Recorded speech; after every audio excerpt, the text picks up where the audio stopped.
Start.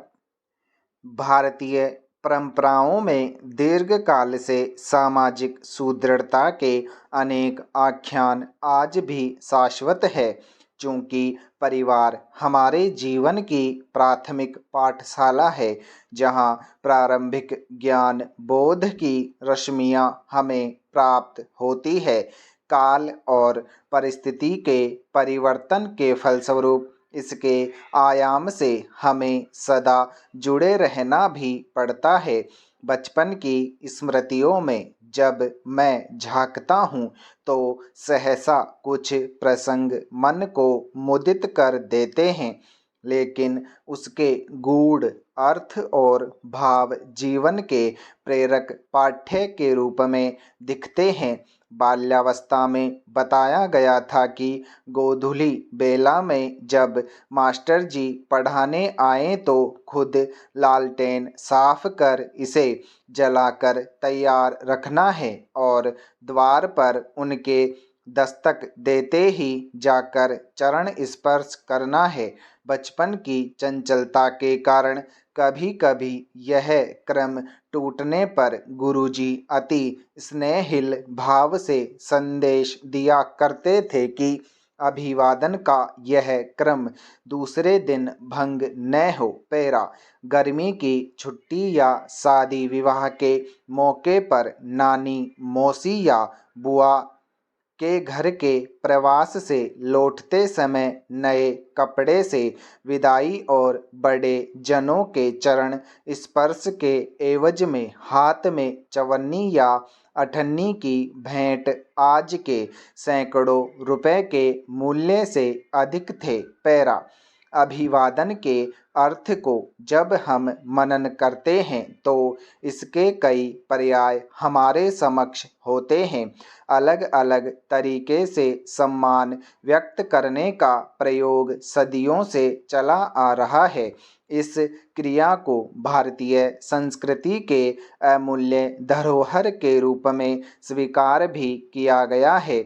संसार के सभी धर्मों में अभिवादन को अलग अलग शब्दों में चिन्हित किया गया है, जैसे मुस्लिम भाई अस्सलाम वालेकुम, अंग्रेजों द्वारा good morning, good day, good evening एवं गुड नाइट, और बौद्ध धर्म एवं जैन धर्मावलंबी मस्तक झुकाकर अपनी श्रद्धापूर्ण भावना प्रकट करते हैं।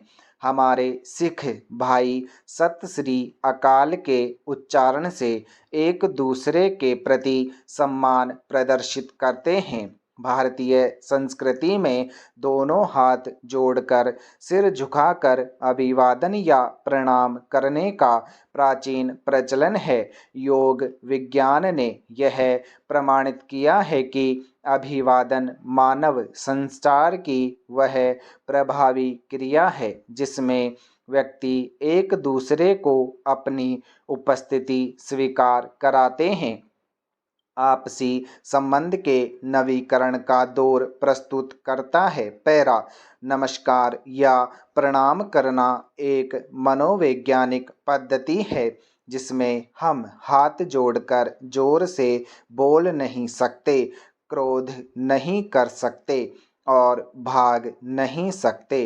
दरअसल यह एक ऐसी क्रिया है जिसमें हम मुस्कान की मुद्रा लिए सकारात्मक धारा पर श्रद्धा, विनम्रता और अपनत्व का प्रदर्शन करते हैं। पश्चिमी देशों में हाथ मिलाकर परस्पर मान सम्मान का क्रम सदियों से गतिशील है। संचार साधनों की प्रबलता ने आज चिट्ठी, पत्री, लेखन और प्रेषण का क्रम बाधित कर दिया है, जबकि पहले लिखे जाने वालों पत्रों में प्रणाम, नमस्कार, नमस्ते, आशीष आदि शब्दों से ही पत्र की शुरुआत होती थी। इस भाव का अर्थ है कि सभी मनुष्यों के हृदय में एक उदात्त चेतना और प्रकाश अवस्थित है, जो एक का दूसरे से आभार प्रकट करने का अवसर प्रदान करता है। इसे एक सात्विक संस्कार के रूप में भी निरूपित किया गया है, क्योंकि इसके प्रकटीकरण से हमारा अहंकार और आडंबर कुछ पल के लिए विसर्जित हो जाता है।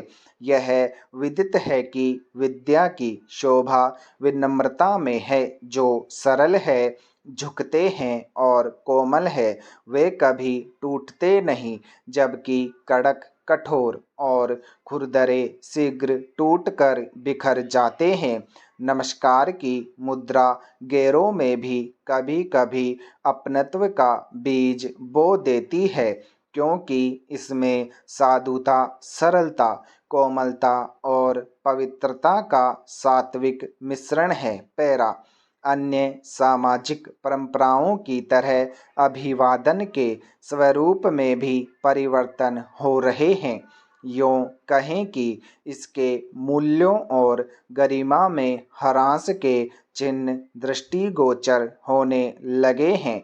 भारतीय मान्यताओं को भौतिक आचरण ने जिस रूप में अपनी गिरफ्त में जकड़ लिया है, उससे अभिवादन भी अछूता नहीं रह गया है। Tata, bye bye, hello, all the best जैसे शब्दों के गहन प्रचलन ने विरासतीय अभिवादन के कई सूत्रों को जकड़ तो लिया ही है, साथ ही हमारी संस्कृति के सामाजिक मूल्यों को देसी मुर्गी विलायती बोल के सांचे में भी डाल दिया है। सम्मान प्रकट की मुद्राओं की जगह अब अभिवादन की औपचारिकता अनेक घरों में देखी जा रही है। प्रातःकाल उठी के रघुनाथा, मात पितु गुरु के रचयिता गोस्वामी तुलसीदास ने अभिवादन के अर्थ और उसकी महत्ता को जिस भाव से समाज के समक्ष रखा था, उसकी कड़ी से दूर होते जाना आज विस्मयपूर्ण स्थिति है। कभी साष्टांग दंडवत और चरण स्पर्श करने वाले को अपने वरिष्ठ जनों से हार्दिक आशीष प्राप्त होता था, जो उनके जीवन में फलित भी हुआ करता था, आज भौतिक विडंबनाओं में घनीभूत हो रहा है। हमारा सिद्ध शिष्टाचार खाना पूरी से जिस रूप में जुड़ गया है, वह चिंताजनक है। उपाय यही है कि बिखरते और दरकते अभिवादन के प्रकल्पों को गृह पाठशाला से ही पुनर्जीवित किया जाए। पैरा। पॉलीथीन की थैलियाँ न केवल मानव जाति को बल्कि पशु पक्षी, जल, जमीन, पेड़ पौधे, नदी, तालाब, हवा यानी समस्त पर्यावरण को लगातार नुकसान पहुंचा रही है। पिछले 3-4 दशक में प्रचलन में आई इन प्लास्टिक थैलियों व प्लास्टिक के दूसरे सामान ने हमें भारी नुकसान पहुंचाया है। हालांकि संकट की गंभीरता को देखते हुए पर्यावरण हितैषियों ने इसके इस्तेमाल को रोकने के लिए अभियान चलाए हैं, जागरूकता कार्यक्रम किए जा रहे हैं और सरकारों तक भी अपनी बात प्रभावी ढंग तक पहुंचा जा इसका सकारात्मक असर देखने को भी मिला है। जनता जागरूक हुई है, प्लास्टिक के नुकसान को समझा है और कुछ राज्य सरकारों ने भी इस पर प्रतिबंध भी लगाया है। पैरा। लेकिन क्या प्लास्टिक थैलियों पर लगे प्रतिबंध प्रभावी हुए? इच्छा शक्ति प्रमुख होती है और जहां इच्छा शक्ति है, वहीं प्रतिबंधों का असर भी दिखाई देता है। आज भी बाजारों में प्लास्टिक थैलियों का धड़ल्ले से इस्तेमाल हो रहा है। इसका कारण यह है कि राजनीतिक और प्रशासनिक स्तर पर जो कदम उठाए जाने चाहिए वे नहीं उठाए जा रहे। प्लास्टिक थैलियों पर प्रतिबंध लगने के बाद कुछ दिन तो सरकारी अमला सक्रिय रहा, पर बाद में जैसे सब कुछ पुराने ढर्रे पर लौट आया। स्टॉप।